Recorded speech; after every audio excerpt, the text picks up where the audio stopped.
Szanowni drodzy rodacy, władza działająca nielegalnie, kryminalnie, bez podstaw prawnych, odbiera Polakom kolejno wszystkie ich podstawowe wolności.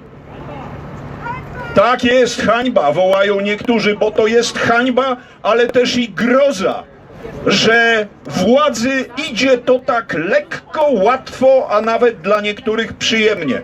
W ostatnich dniach de facto zniknęła z polskiej konstrukcji prawnoustrojowej wolność osobista, prawo do prywatności. Skoro wprowadza się ustawowo obowiązek tłumaczenia się byle urzędnikowi, funkcjonariuszowi z naszego prywatnego życia, to nie ma już prawa do prywatności.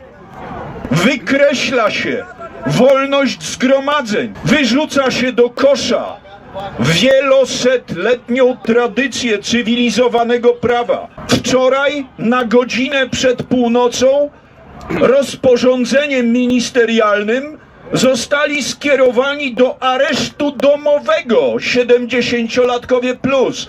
Areszt domowy, szanowni państwo, bez sądu, mocą konferencji prasowej, a nie wyroku sądowego. Trzeba sobie zdawać sprawę ze skali tego bezprawia. Jeśli nawet ta ustawa wyjdzie z Senatu, bo czemu ma nie wyjść, skoro jest pełen konsensus totalniackiej władzy i tresowanej opozycji w tej sprawie. Więc choć jeszcze z Senatu nie wyszła, choć jeszcze prezydent belwederski Duda tej ustawy nie podpisał, już władza tak się zachowuje, jakby to, co czyni, miało podstawy legalności. Nie ma podstaw, nie ma nawet pozorów tej legalności. I wiecie państwo co? Nie będzie miało tych podstaw, ponieważ nie zmieniono konstytucji. Wiem, że słowo konstytucja brzmi w Rzeczpospolitej trzeciej i pół już cokolwiek śmiesznie, ale notabene, czy nie są śmieszni ci, którzy przez lata wołali konstytucja, konstytucja, a teraz podnoszą ręce, naciskają guziki, głosując za odbieraniem Polakom ich kardynalnych praw. Gdzie oni dzisiaj są?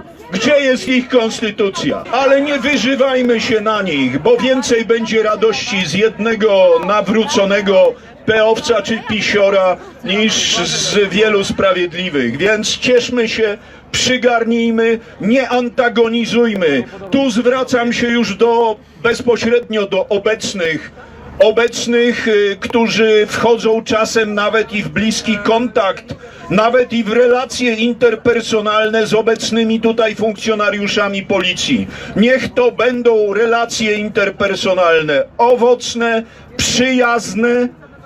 Bardzo proszę grzecznie, proszę również funkcjonariuszy, aby pamiętali, że jak powiada stare polskie powiedzenie, dłużej klasztora niźli przeora. Ci kryminaliści, którzy dzisiaj wydają wam te bezprawne rozkazy, oni nie będą rządzili wiecznie. I zróbcie wszystko, żeby nie zasiadać obok nich na ławach oskarżonych w tych Norymbergach, które będą. Będzie Norymberga dla tych, którzy wprowadzili w Polsce ten stan wyjątkowy. Wojciech Jaruzelski to był naiwny amator. On wprowadził stan wojenny i nazwał go stanem wojennym i zrobił to jednej grudniowej nocy. A ci zmądrzeli, są sprytniejsi, wprowadzają stan wojenny na raty i upierają się, żeby go stanem wojennym nie nazywać. Zamknęli biznesy, interesy, zamknęli, szanowni państwo, ponad 2,5 miliona naszych rodaków pozbawiono w tym roku wolności na podstawie telefonicznej nominacji do kwarantanny. Telefonicznej nominacji. Bardzo proszę zdać sobie sprawę z grozy tej nielegalnej, bezprawnej, łajdackiej praktyki. 600 lat temu król Jagiełło dał Polakom przywilej, neminem captivabimus. Nikogo nie wtrącimy do ciemnicy, nie zamkniemy bez wyroku sądowego. 600 lat teraz wyrzucone do kosza. To jest wstyd i hańba. Ale łobuzy, przestępcy, kryminaliści, zbrodniarze stanu wstydu nie mają, więc raczej to dla nas wstyd, szanowni państwo, że wchodzą jak w masło, że tak im to lekko, łatwo i przyjemnie idzie. Przyjemnie dla tych, którzy profitują z tego stanu rzeczy.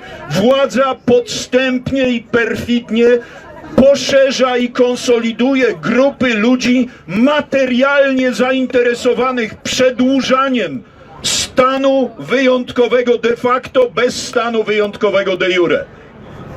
Życzę wszystkim medykom, inspektorom, urzędnikom, funkcjonariuszom, życzę przede wszystkim najlepszego zdrowia. Życzę, żeby ich dzieci nie były niewolnikami. Ale dzisiaj niestety przystępują do zorganizowanej grupy przestępczej.